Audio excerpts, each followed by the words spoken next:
Hi, everybody. I'm Ronnie. Hello, and I'm Jenny, and Uh, we are, We are the Heart and Soul Sisters. you got that right. Yes, that's right. And so this week we're continuing with our series of people we love, books, experiences, workshops that we've encountered, and just sharing what we got out of them, how we used them, what stuck with us.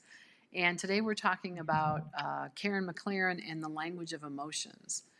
And I honestly don't remember how I encountered this book, Jenny. It was within the last Yeah, you're the one year. that found it. Yeah, I found it, and I can't remember how. I was thinking about it before this to try to, I don't know. It might have been I was reading something else and somebody mentioned it, and I thought I would give it a shot. But I found it maybe 6 months ago. It seems like it's been fairly recent. It's definitely hasn't been as long as a year. But Hmm. it's great because she talks about how the premise is that emotions are your friends, and the emotions show up. They're trying to tell you something. And of course, Yes. we often try to stuff emotions, particularly the unpleasant ones. And it all has all kinds of negative consequences. But for her, the big thing is you're missing the information that the emotions are trying to bring you. And Yeah, if you so, ignore them or stuff them down. Yeah. right. So she has a bunch of like grounding techniques that she teaches in the book to help people get in touch with the emotions and feel them where they really reside for them and so on. But I remember really Hmm. early on, and I have a lot of experience with grounding exercises, so I was kind of like, okay, let's get to the meat of it. Get to And the I just and I and I point. remember that one of the very first things she said when she was talking about emotions is she talked about suicidal ideation and the suicidal impulse, which she herself had experienced. And she made this, what I thought was a really profound statement. She said, that impulse means that something has to die, but it doesn't have to Hmm. be you. Right. Maybe it's a relationship that you're in that's toxic. Maybe the way you're living is not aligned with your highest and greatest good or your well being. And I remember, like, I've never had that impulse, but I remember when she said that, I thought, wow, that is really, really cool. I just like felt like immediately I wanted to share that piece of information. So we've talked about Yeah. the text thread that we have for you, me, and our kids. And I put that out there. I said, this, I'm listening to this book. She just said this thing. I think it's amazing, Yeah. um, and that was I was really drawn in, right? But Oh, yeah. particularly from that point on, Absolutely. And that really that suicidal ideation that comes, from a place of depression, um, is is our emotions, trying to get our attention to say, look, something is really not working here for you. yeah, Something is right, really not right. And you've got to address this. You've got to look into this. And yeah, and I loved that whole point that she made that something has to die, but it really isn't about that you have to die. It's that something is really unhealthy for you yeah, and you've got to look at it. You can't keep ignoring it. And that was really profound because I've tried to hide that. I think when we've talked about in some of our past podcasts about my struggles with depression, anxiety, since early childhood, is something I just tried to deal with and hide. hmm, And I'm sure it was to a great extent situational depression initially because right, of the trauma, that developed into cycles of major depression later on, in part also because of the trauma. So it was just a really great, a great aha moment for me listening to the book and saying, okay, this is this is a normal response for what right, I've survived, and this is um it's not a failing. It's my body's emotions trying to get attention, get my attention and saying, "You gotta do something different here, sister. This is yeah, just not working out. right, It's not working for you." right, right. So, yeah, it really helped me on so many levels listening to her book. the audiobook version and realizing, okay, I'm not a failure. Yeah. I just was conditioned to really ignore so many of these emotions. We weren't allowed to be sad. We weren't allowed to cry. Right. We were conditioned that we don't have anger. We have no right to be angry. Hmm. Um, yeah, and none of that was allowed. None of it was tolerated. So, gosh, I was conditioned to ignore the majority of my protective emotions. Yeah. And that's what she talks about in the book. Our Yes. anger is our warrior. It's our sentinel. It's to say something is crashing in on your boundaries. Mhm. Something is threatening you. Something is harming you. And that's what anger is for, man, to hold the line and say, this is it. You don't cross this line. Right. And that's a beautiful way to look at it. Yeah. It's not necessarily something that you want to give into that anger and that volcanic rage and just let it blast, because that will make you physically sick and of Right. course harm others around you, but that anger is there for a reason. Yeah. And that, that's part of that fiery, force field around you, right? To say, okay, this is me, and this is what's healthy for me, and this is where you can't cross this line. Right. um yeah, so I just absolutely loved her, um the way she described the emotions and how they're meant to serve us, Yeah. and that there's a place for all of them, and that, yeah, Right. we can't we can't maintain joy, a place of joy, right? We talk Mhm. about being in a place of being happy, and the law of attraction that we've talked about before, but you can't really have joy without sadness. Right. That, Right.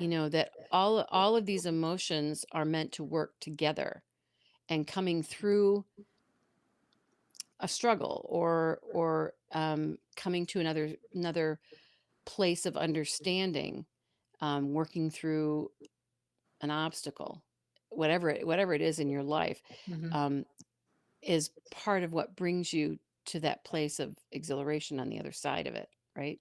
Right. Right. Absolutely. Yeah. It was great to like you said, have she really describes emotions as serving you and having their place, and that they're meant to move. That emotions Right. are energy that's meant to move. And so if you don't feel them, recognize them, acknowledge them, work with them, they can get trapped, stuck. And we've talked in the past, like, the body keeps a score. You stuff things down, it ends up coming out as back pain or GI problems, or, those kinds of issues. And so that it's really about working with your emotions. And as you said, the anger is about justice, and people violating your boundaries. Fear she talks about as being really your intuition. Fear is also a protector. It's Yes. telling you, I don't know if this is safe. And for some of us, um, we've talked about this in the book manuscript we're working on right now, that fear can become a conditioned response. If the world it comes crashing down on you, if you've been abused, you might be afraid of lots of things, and you get kind of Absolutely. stuck in that emotion, and it becomes paralyzing for some. I know I've had periods in my life where that was true. I felt like, particularly as we were in the early stages of recovery, I felt like I'm afraid of everything. There's more fear there than I even knew existed. Um, Hmm. but it's usually there for protection. It's there to let you know that, proceed with caution. Go ahead and take another look. So it serves that function. The other thing, what was I going to say? Another. Um, oh, shame. Right? Shame is when is your way of identifying that you've violated your own moral code. Right? You've Yes. done something that you aren't proud of, something that, had you been advising someone else, you would have said, "Don't do that." Right? So and again, Hmm. it's not about living in the shame. It's about feeling it and saying, "Okay, I learned from that, and I release it." Right? So that's a whole. Right. So that, to me, that was a very important piece of what she was talking about, is that the emotions move, and so you move Right. from sadness, which also the purpose of sadness is to let you know maybe you need to slow down. right? Maybe you need to Mhm. take a break. Maybe you need to rest. Because when we're sad, we become sort of lethargic. And so maybe that's what you need. You say, I'm feeling down. Okay, then take some downtime. And so Yeah. I just love that. And the idea that, yes, there will be joy, but no one lives in a constant state of joy because the emotions Mhm. come and they go, right? And it's It's like a about, river, right? yeah. Hmm. It's water, it's fluid, it's meant to move. And that's how our emotions are meant to serve us and help us. Yeah, and I loved that analogy that she talked about. It's supposed to they're supposed to move through you, Hmm. and they're there to help you navigate your life and your environment. Right. And I Absolutely. think that's a wonderful way to look at emotions. And just because you have anger doesn't mean that means that you explode and you get ugly and you get abusive. That's not what that means. That Right. means that you recognize, because anger's been a big one that you and I both have really struggled with. Hmm. I think trying to make peace with our anger, trying to acknowledge our anger, and do it in a healthy way Right. instead of it building to the point of it erupts and we're like, wow, where did that come from? Yeah. Which was, I think, what was happening in our early stages of recovery, Yeah. At and times it did. Yeah. so I love the way she talked about that as it's our friend. It's like that's a beautiful way to look at it. Yeah. Yeah. Those emotions that we give a bad rap to. Yeah. Yeah. And she reinforces things that we've read elsewhere. We've even talked about in this season where we're talking about other people's works, especially I think of Eckhart Tolle. Um, Joy is in the present moment because if you're fully present in the moment, you don't ask it to be anything but what it is. You're appreciating it for what it is, and so you're not Mm, ruminating over the past, worrying about the future. That joy is only possible in that present moment. And recognizing and accepting it for what it is. And so then, moment to moment, you may have sustained moments of joy, and then some other feeling moves in based on thoughts or life circumstances, or, so joy is a word that you and I use a lot, right? We've mhm. been using it a lot as we have kind of moved along our own paths. And we do have joy, but they're really moments of joy. It's not like we live in some ecstatic state. Um, Right. we're trying to. Uh, uh, oh, looks like I lost my video. Hold on one second. Let me try to change that. Uh, oh, now I gotta adjust myself a little bit. Okay. Yeah, something happened to my camera up there. I just lost my video. Okay, sorry, audio listeners. Um, but the idea that when you're present, you acknowledge what is, whatever that is, and you're just, it can be a comfort, right? To just be with what is as opposed to projecting forward or backward in time. I don't know. I feel like I'm not being very articulate with that. But I like the way she talks about that and thinks about that. Um, She also talks about the other thing I really appreciated at the very end of the book. She talks about how important it is to be in touch with our emotions and to know what we're feeling and to practice noticing where those emotions arise in our body because many times we'll get the physical sensation and then we'll start saying, okay, so what is that? Like then we intellectualize about it. And Right. sometimes they can be very similar. For me, there's a fine line between anxiety and excitement, and I feel it in my Yeah. chest, right? There's just like this. It's a physiological arousal, but is it a good arousal or a bad arousal? I mean, to be Right. Is it fight or flight or yes, yeah. or is it just Right. like ooh, is this something great's going to happen or something great is happening? But Yeah. anyway, she talks about how we use the phrase "stressed out." I'm so stressed out. Oh gosh, I'm yeah. so stressed out as this catch-all. And she said, no, no, no. Okay, so it may be that you use that phrase and you understand that you're agitated in some way or all is not well, You're not in a state of joy, right? When you're stressed out, you're clearly not in a state of joy. So, but she says, really stop and identify, what is the emotion? Right. Is it, are you feeling anxious? Are you really feeling sad and tired? And when you feel like you have a lot of things to do and that's stressing you because your body is telling you to slow down, right? That's Yeah. what sadness is supposed to do. And yet your mind is Right. saying, no, no, no, no, no. We have all these things. Here's this list. We must tick them all off. Yep. So I liked that piece of it too. I liked the idea of stop using this stressed out catch-all sort of category, and let's really be more attuned to what's going on Right. for us.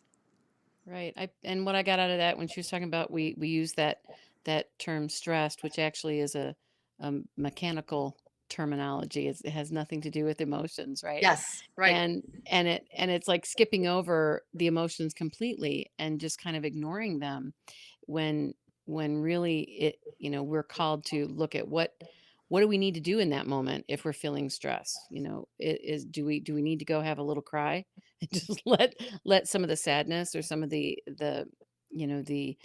agitation out, or Hmm. do we need to get up and move?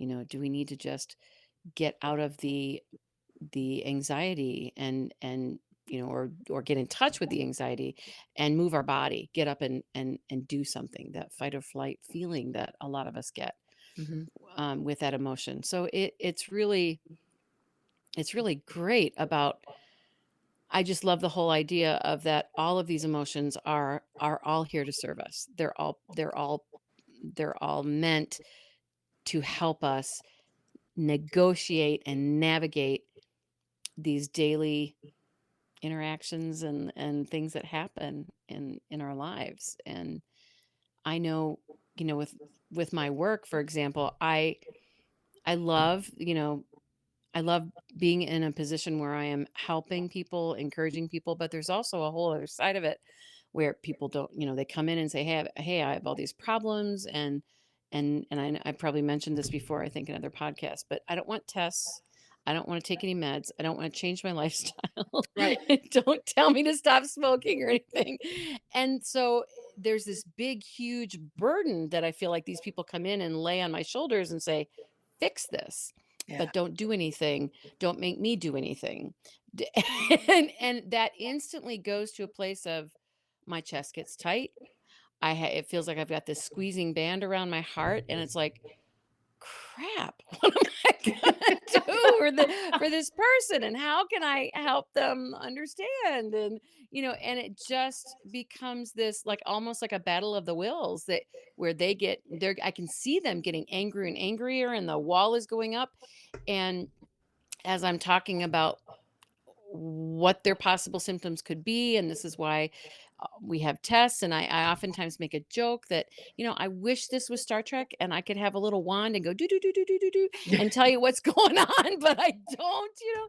But it's so funny how just that interaction in my daily life, for 15 to 20 times a day, if half of those patients have that whole mentality of, I don't want to deal with it. Here's my problems, but I don't really want to deal with it. And how that affects, I need to check in with those emotions that it's bringing up in me, Yeah. and try to learn how to channel that so it doesn't become this big chest pressure and chest discomfort, Right. but that those emotions are there to help me navigate that as well. Yeah. And also to realize that some of this is my feeling of responsibility of wanting to help people. But part of this is also their choices that they're making, and that I have to learn to let that go and honor that as well, and say, okay, this is their choice. I can give them information and I can try to help, but it's all in their it's all in their hands as to Yeah. what choices they want to make. And yeah, and so I mean, I love her book, and it's just been it's it's given some really great fodder to ponder, and I'm sure I'm going to listen to this one again just because there's so much great information Oh in it. yeah. Yeah. And I love what you said about the she does talk about getting up and moving your body as one way to, sort of move. Because sometimes it's not that you're still in the issue, or you're connected to whatever it was that brought up that emotion. It's just that you haven't completed it. You haven't kind of let it go. And to me, when I was hearing that, when I was listening to the book, I was thinking about the body keeps a score. And I was also thinking about, when we did our work with Danielle McKinnon in the animal communication, she talked about moving energy as well, and how animals, you notice, whenever they have some kind of unpleasant encounter, they will literally physically shake off the energy. Like, I watched ducks out there Yeah. in the lake, and you might get in a squabble with somebody, and then they just kind of they from head to toe they ruffle their feathers. Yeah. Or the cats, I'll pick the cats up and hold them longer than they want to be held, or scratch with some place that wasn't their first choice, and they'll wiggle, and I'll put them down, and they'll just go, Yeah. oh, and they'll just kind of shake that. I was like, that wasn't what I wanted. I don't like that energy, and they just let it go. And so we really can't underestimate how much, emotions get lodged in us physically, how much the physicality of just getting up and moving. That's why going for a walk is so great. Getting up and putting on your favorite music and dancing. Because sometimes it's not that there's anything you need to do about the emotion. Because, like, sometimes we'll say, okay, I'm feeling sad, or I'm feeling anxious. Why is that? What can I do about it? Like, you intellectualize it. Where did it come from? Right. What problem do I have to solve to get rid of it, etc. Sometimes it's just as simple as you're really done with whatever that emotion was telling you. You just have to just shed it, allow it to move. So I like that idea, because there have been so many times in my life where a good long walk outside, or a little mini dance party, or sometimes a lengthy dance party, just totally changes how I feel, how I see the world. And yeah, it's great. I like to seem to be pulling together a lot of threads of things I've already encountered, and but also adding a lot of new information too. I really enjoyed it. Yeah. It's an Oh, awesome book. the other last thing I'll say before we finish up today is that I love talking about distractions, right? How when we're in an emotion we maybe don't want to feel, or we just don't even want to think about how we're feeling at all. It's not even that we're necessarily facing an unpleasant emotion. We just don't want to deal. We'll look for distraction. So, Oh, yeah. television, picking up our phones, whatever. And when she talks about that, she says, because joy only happens in the present moment when we're paying attention to it, all the things we do to distract ourselves are actually robbing us of joy. And I Yes. always knew they were time sucks, right? But I didn't sort of make that connection of, like, I really can't. And just last night I did this. In the middle of one distraction, my husband and I were watching TV together. He went to go take a phone call or make a phone call real quick, so he'd pause while we were watching. And I instinctively reached for my phone to just scroll through something while he's gone, and I'm waiting for the Yes. original distraction to start up again. And I Yes. stopped myself, and I said, because I had been thinking about this, knowing we were going to podcast about it today, I said, no, how about if I just notice the light moving in the room, or do something else for a few minutes, and pay attention to what's really happening around me right now, as opposed to reaching for another distraction while I wait for my original distraction to start up again. So it sounds so ridiculous, doesn't it, when you say it like that? It's funny, It but is. it is. It is. We wanna check out, Yeah, and and sometimes that's what it wasn't yeah, that I was just anything gonna say bad was she would call happening. that sadness, right? No, but sometimes that's what that just sinking into our bodies, and Mhm, that's kind of what the emotion of sadness helps us to do. mhm. It helps us to kinda ground us into our bodies. I thought that's really cool, Yeah, and then a lot of times the distractions are they're it's okay. They're a coping mechanism, and they're there for a reason, but that's so yeah, cool that you caught yourself yeah. Right, and going from one to yeah, another. it was funny. I figured I'd wrap myself out on that one. But anyway, we love the language of emotions. It brought together some threads of things that we've read in other places, but also gave us some new stuff to ponder. So Oh, a we whole new recommend. level. Yeah, Yeah, we recommend. absolutely. So Fabulous. yes, so if you get a chance to read it, please come back and let us know what you think, what you got out of it. It could be very different than what we saw, what stuck with us. So always happy to hear if you take our recommendation to read something or check something out, how it worked out for you. Absolutely. So, but until then, Jenny and I are wishing you so much light and love And so many, many blessings. as always. Be well. Yes. Bye bye.